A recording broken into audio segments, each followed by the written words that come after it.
Family, what up? And welcome to week 21. That's week 1. Yes, we've been doing this for 12, 24, 34, carry the one.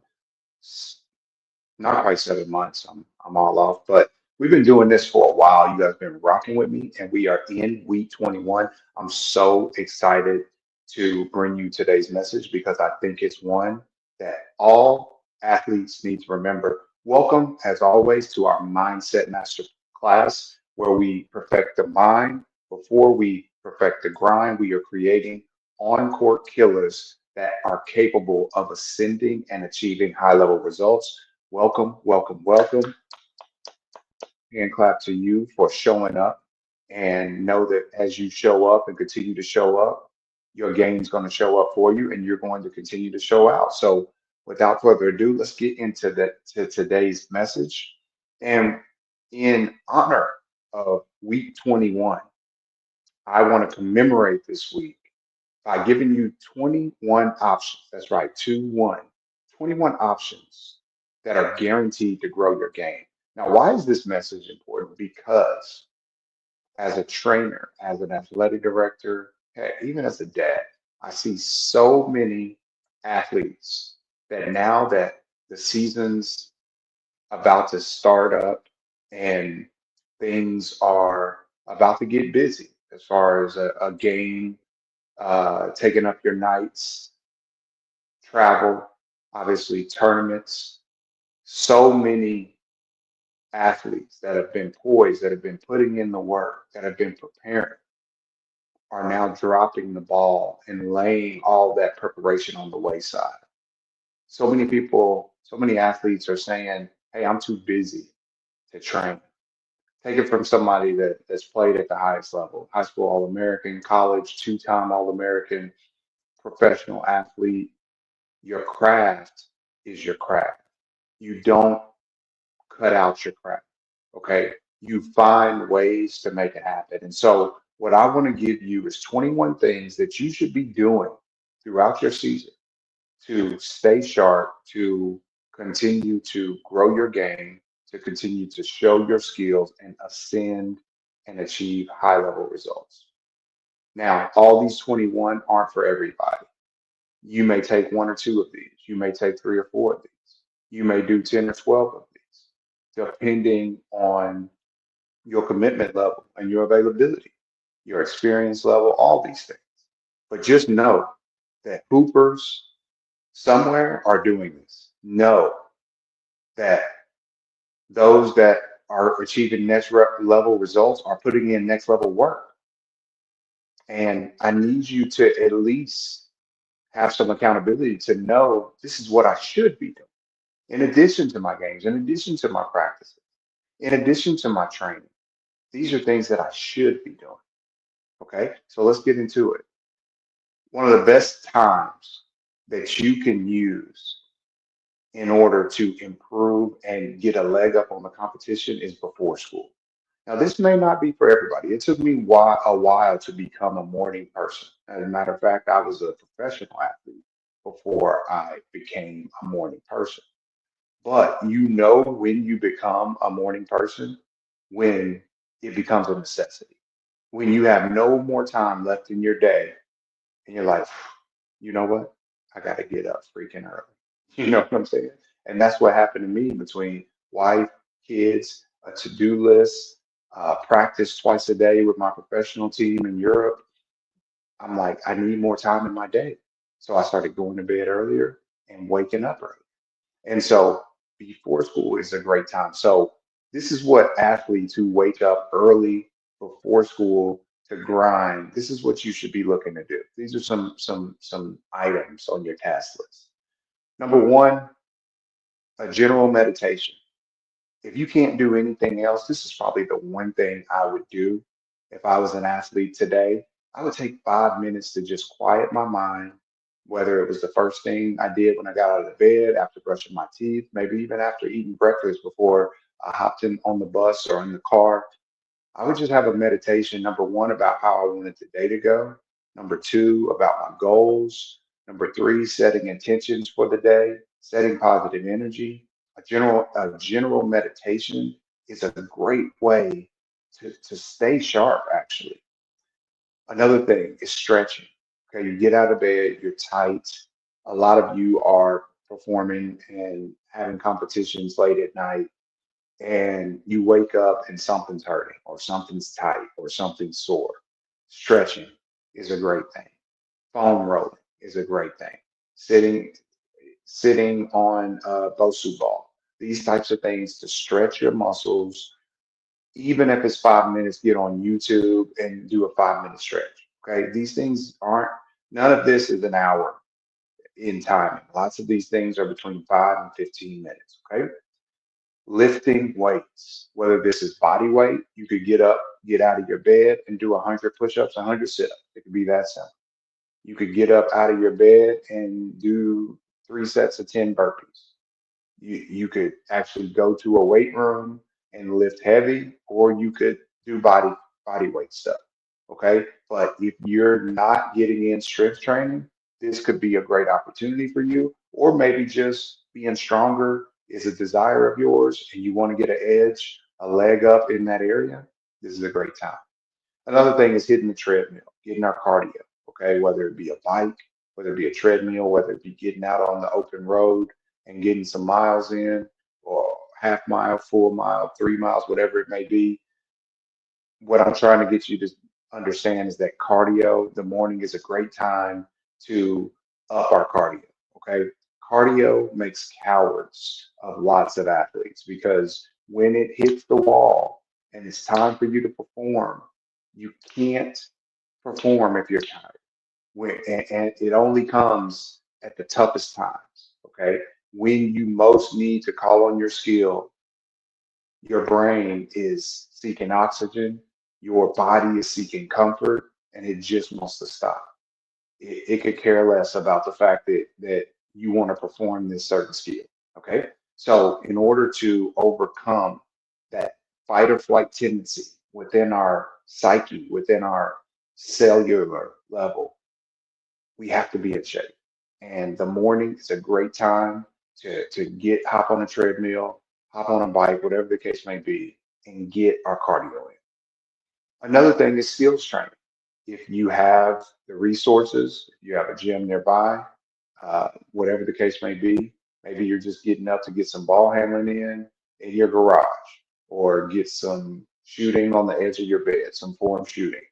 Or maybe you're actually going to a gym, maybe you have somebody that's willing to work with you, or maybe you're just going to get some one-on-one training or some solo training in.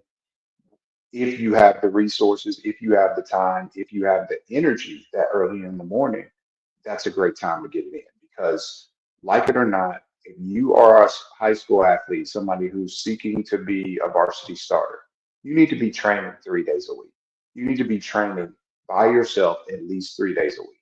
Point blank, period. Find someone who is an accomplished player, and I guarantee you, they're probably more like 5 days a week, but at least 3 days a week in the gym by yourself on general skills. Okay. And this isn't even counting your shooting because you should be making at least 500 shots a week. Now, this may be by yourself, this may be after practice, before practice, whatever the case may be. Yeah. This doesn't have to be necessarily completely by yourself. And skill training doesn't have to be by yourself. You could work with a trainer, small groups, whatever. What I'm saying is this skill training is separate from your team training. Okay. Before practice is another great time. You go into a practice, you're going to see 95% of the kids in that practice sitting down, joking, laughing. What I found was this 10 to 15 minutes before and after practice are incredible times to not only set an intention to get ready to dominate practice, but because here's a pro tip. A lot of athletes think about going to dominate a game, becoming one of the better players in the city, in the state, whatever the case may be. But they're forgetting that it starts with dominating practice. The ability to dominate your team practice is the first skill needed in order to accomplish greatness. Like you've got to be able to go out on a consistent basis And I don't care what team it is, you got to get used to being the best player on the court, or at least one of the top players on the court. So before practice, here are some things you can do. Pre-practice meditation. Okay, this is a meditation that is more specifically focused on what you're wanting to accomplish in practice. And again, why is this important? Because so many of you are taking practice lightly. So many of you are saying, oh, it's just another practice. The practice sets the tone for everything because the coach sets the tone for everything as the gatekeeper of who's going to not only play, but what roles and rights players are going to get while they play. And if you're somebody who is establishing yourself as a leader on the court, then most likely the coach is going to see that in practice. So setting your practice meditation or intention with a meditation is always a positive thing. The other thing is pre-practice stretching. Okay, this isn't going to be the same as the type of stretching you're doing if you're doing the morning stretching or night stretching. This is going to be a more active stretch. This is going to usually involve you standing up to stretch, not laying down, not lazy stretching. These are going to be dynamic stretches where you're not only stretching, but you're actually moving while you stretch. So think about sweep unders. Like if you watch any of our videos you've seen us do, think about Frankenstein, where we're moving while we're stretching our hamstrings, quad stretch, alternating, all these things. Uh, Ankle across the knee sit backs for the glute sit backs rather. All these things are active dynamic stretching that are going to get you ready for movement. Stationary ball handling, okay, as well as stationary shooting. Why stationary? Because you don't want to tire yourself out before practice, but you do want to be sharp. So developing a routine that's just for you. Once you recognize, okay, I've got 10 minutes before other players come in or before coach comes in, and I'm going to make 5 shots from 5 different spots, or I'm going to make 10 swishes from 5 different spots, whatever the case may be. Okay. The other thing is jump rope. And by jump rope, I mean any form of vigorous, or not vigorous, but light cardio prior to practice. It's another great way to increase your cardio. It's another great way to increase your footwork and core strength. And it's another great way to prepare for practice. Now let's talk about after practice, because this is another key time where we're finding these gaps where we can just add one or two of these things, not all of them, but just builder's choice here. Number one is percentage shooting. Okay. Why is this important? Because this is a time where we're probably a little fatigued, and instead of going super hard, we're going to go slower and sharper. And we're going to pay more attention to the mentality, to the mindset behind what we're doing. So go to it, pick a spot, and say, I'm going to go 8 for 10 from this spot before I move to the next spot. See how many you can make. Or, like I said earlier, it may be making all switches. It may be beat the pro shooting, which is plus or minus for a plus for every make, a minus for every miss, and you're going to +5 or +10. Okay. Things like this are going to not tax your body, but keep you super sharp.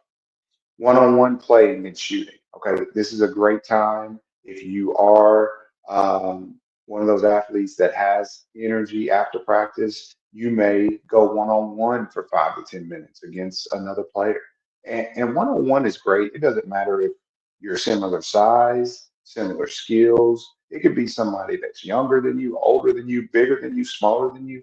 Just learning to play at your own pace and timing and be creative. One-on-one is one of the great skills, or great components that so many athletes are missing. Not only one-on-one playing, but competitive shooting, one-on-one shooting, or maybe a small group where you guys are shooting percentages against each other. This is going to add that element of pressure. This is going to add that element of gamesmanship. This is going to add that context to what you're doing. So it's not just in a vacuum like so much skills training is. Icing. Okay. So many of you guys are not icing. You know you have the injuries. I just got my foot out of a bucket of ice because my heel is hurting. You have to do the work in order to rehabilitate your aches and pains. Okay. And ice is your friend. You can get a bag of ice, takes less than a minute, and you can go on about your business. If that's the least that you do, at least be icing what's hurting or sitting in an ice bath. Cool down stretching. Okay. Now this is going to be not your lazy stretching that you're doing in the mornings or the evening, but this is going to be after practice, a deep stretch. Now, you are going to be seated or lying, but it's going to be a much deeper stretch because your muscles are warm. So you have the ability to hold this stretch for longer and really let the muscles contract in an effort to help them relax. Here's one other thing that so many of you all are missing.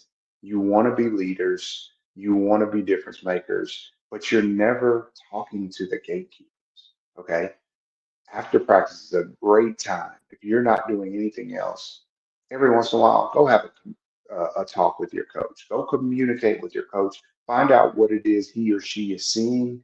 Find out or let them know what it is you are seeing or thinking or how you're feeling, even if it's just to shoot the breeze and say hi. That person is going to dictate how much you play. And sometimes it's not a big deal because you may have clearly established yourself in the role that you're playing.